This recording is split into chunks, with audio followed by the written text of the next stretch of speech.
In a room lit by candles floats a mystical scroll. A woman revisits an old folk story about an old couple, with the old woman doing laundry by the river to only see a giant peach floating down, this being a popular Japanese folktale, Momotaro, or Peach Boy, but instead pops out a baby girl, retelling it as Momoko, or Peach Girl, with the girl quickly growing up.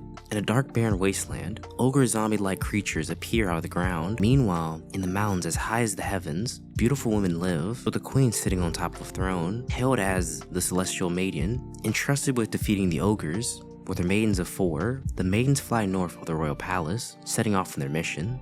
Peach Village is a small settlement in Bizen Province. This is where our protagonist, Momoko, lives with her grandparents. The girl can run faster than any human can, and is able to slice trees in half, doing her morning intense training, where they're only using a wooden sword, crushing boulders to pieces, with all of her spirit companions praising her improvement, but still falling into the river, which is normal for her to do. In town, the townspeople are getting ready for the festival. The monkey is telling her not to be so clumsy this year in her yukata like she was last year. On the way home, she sees a little girl playing with her parents, wishing she could do the same. At home, her grandparents worry about her safety, hearing about a traveler that saw an ogre appear near the village. At that moment, the Celestial Maidens are stalking out the village, with them receiving intel from Kushinada that an ogre should be nearby. Karen is the timid blonde girl with twin tails. Suka is the older sister of the bunch with green long hair, and is the one saying ara a lot. Ringo is the girl with a strong sense of justice, having red hair, being the most powerful and the leader of the group. And Marin is the quiet girl with brown hair, who has a great sense for battle when it comes to having foresight. They're here to defeat the ogres, but is told of valuable treasures at the village, being the 3,000-year-old peach, with Marin suggesting they go search for it first. Inside the house, Momoko decides it's time that she picked up a sword and defended the village, with her spirit animals a bit worried about this. With this being her first battle, Momoko is confident having heard stories about the ogres, but her poorly drawn picture is a great indication of her lack of knowledge about ogres, making her teachers wish they taught her how to draw. A man rushes into the house to inform the family that some strangely dressed people have appeared near the village. With this being the Celestial Maiden squad, Momoko suspiciously stares at them, declaring that they must be the ogres. With this baffling everyone, all the sisters don't know what to think about her assumption, but agree she must be some type of stupid. Inugami asks for their servants of heaven, with this confirming that the ogres must be appearing soon. Just then, the village is attacked by ogres, with Grandma and Grandpa being one of the first being attacked. Momoko is able to defend them, but breaks her wooden sword in the process. She gives the word to her companion, and out appears her heavenly sword, with a couple of ogres surrounding them. Soon later, the Maidens of Four appear to assist them, with each of them having their own elemental power. The sisters inform her more about her origins, with her power coming from the Mountain of Hermit. With it being broken down into pieces, the ogres want to gather all the pieces, so they must be the ones to stop them from doing that. Momoko and the chief ogre do battle, with questionable melon physics. He then jumps, causing a large commotion, defeating all the maidens instantly, telling the men they can do whatever they please now. But Momoko doesn't give up.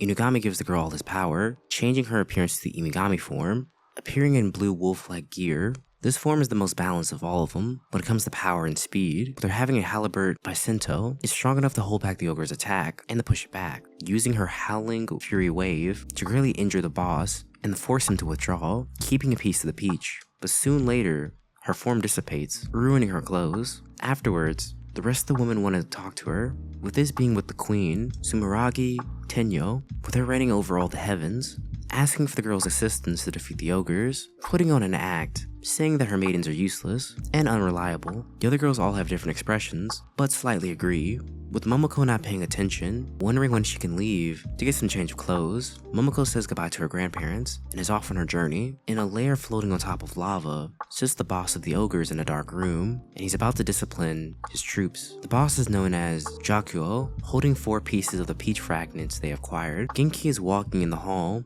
until he's startled by Onihime. Onihime would like to go to the human realm with them, doing so for some sightseeing, but Genki is scared of bringing her along, but this mainly because he's worried about what Inki's gonna do to him if she finds out. Onihime warns him she'll tell Inki something if he doesn't. At the same time, Momoko is practicing soul fusion, but is failing, with the girl not able to sync her minds with the others. Ringo calls out to the girl. They're happy to see her, forgetting the names of the other maidens. Ringo has found the next fragment, with Celestial Maiden Sumerage saying that it's gonna appear in Harma Province. Marin explains that they have no idea where or how many fragments are going to be there, with them potentially being all across the world. Celestial Maiden Surirage is able to sense the energy and send them to that location so they can collect them. Kijigami the bird asks why can't they just do this without Momoko? The girls don't want to answer, but Surigami, that being the monkey, assumes they're a bunch of screw-ups. His bluntness hurts their feelings, but he lectures them that they should be doing more training, with Momo laughing at them. Momoko is amazed by the big city, with her being a country bumpkin, never seeing anything like it. The rest of the team splits up into search parties, but are really doing some relaxing. Alone, Ringo wants to make sure that Momoko is okay with this, but they're having the burden of defeating the ogres. Momoko is fine, with her feeling that they're all comrades now, wanting to finish what she started. Meanwhile, Genki loses sight of Omihine. Momoko is hungry, wanting some dango, with her and Omihine fighting over the last one. Ringo tells her not to fight, but the two of them look at her and tell her not to get involved. The shopkeeper brings out some peach mango, asking if this will get them to stop fighting. Onihime challenges her, saying whoever can eat the most can get the last dango stick. Momoko accepts this challenge, with this being the battle of the stomachs. A large crowd starts to form around the two, with the girls eating a large amount of peach mango, with it comically showing them having gained a lot of weight. The match ends in a tie, with the princess winning the battle again, this time with ramen, but Genki stops them, dragging her away, and leaving Momoko with the bill. The group is able to track down the fragment, but the attendant is unable to give it to them, because it's become a family treasure. Just then, the city is engulfed in fire, with citizens running for their lives. The group is wondering if they should leave as well. Karen informs them that the flames don't appear to be on her jewel. Ringo tells Suika to douse the flames, but it's impossible. Mary then swings her hammer at it, destroying the illusion. Momoko runs to the house with the treasure, to see it lined up with ogres everywhere, gathering all the treasures in the home. Genki interrupts them to inform him that he's the one that creates the illusion, melting their clothes. Marin smacks Suiko on the head, stopping the illusion. Onihime walks in, wondering what's going on. She looks at Momoko, and the two of them recognize each other right away. Onihime reveals that she's the daughter of the king ogre,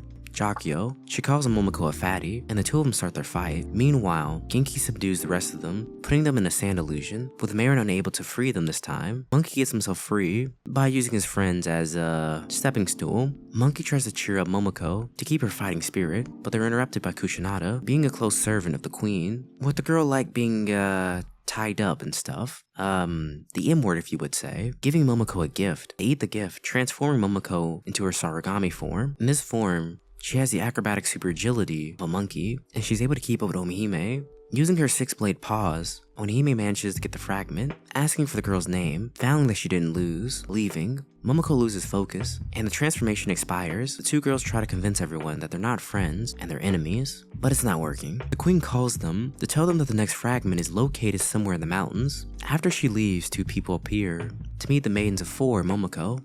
The older refined gentleman is Abe Nosaime, known as the Onimoji. He comes from the imperial court, famous for his skill, asking to join forces since they have the same goal. Momoko turns to Ringo to ask if she finds him attractive, with Ringo not thinking he's her type. Marin looks at the boy and looks at him, assuming that he swings that way, but Abe confirms he doesn't, confirming that this is only his familiar. Back inside the lava layer, Onihime is inside of Inki's punishment layer. Onihime is pleading with her, let her go back to the human world with her. Inki does want to get the fragments, but is also interested in this Momoko girl, with this being because she has the soul fusion technique, with Onihime reminding her to keep it PG since she swings that way. Karen sees something in her jewel, but Suika doesn't want to believe her since she believes she's often wrong, falling to a pit, with Abe almost walking to a bamboo spike.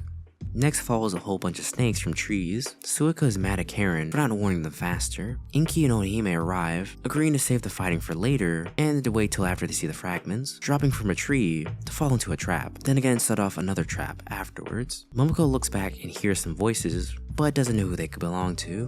She also manages to step on another trap, pushing out a large boulder, with this being on Inki and Onihime. The group is ready to rest for the night, and Marin gives the group one option, with this being to leave Suiko behind, saying that she's holding the group back. They're constantly complaining. Karen starts to think that it's her fault, running away crying. Inki captures her, making their appearance, saying they have until morning to find the fragment so that they can do a trade for Karen. Inki has a plan for her. She can take Karen back to the Ogre Kingdom, but Karen doesn't think anyone's gonna come for her, seeing that they have no use for her. Marin finds the fragment and tells the group that she's gonna head back to heaven, with this shocking everybody else. Suika comments that that's just how she is, leaving. The Rinko knowing what's going on here. The maidens leave to do the trade for Karen, but the others follow them. The ogres get the fragment, and Inki yells at Onihime that it's time to go. Momoko eats another Denko, and her and the bird do a soul fusion, with this being her Kijima form. This is the bird form that lets her fly high in the sky. They're able to hear a great distance away, shooting a light arrow rain, using her light arrow rain attack that is able to catch the two of them. Onihime is mad that Inki is greatly hurt, grabbing Momoko. When she looks down, she notices something is off. The maidens go back to heaven, give the fragments back to the queen. In a small shack, Abe and his master speak sinisterly about what they plan to do, saying that the fragments belong for the sake of the humans. So this is where we leave off in today's video. If you liked today's video, here's another one just like it, so go check it out. I'll be breaking down this anime into multiple parts. Now if you liked the video, make sure to leave it a like. And hey, why not subscribe to the channel? I'll be uploading daily videos just like this one. So I'll see you next time.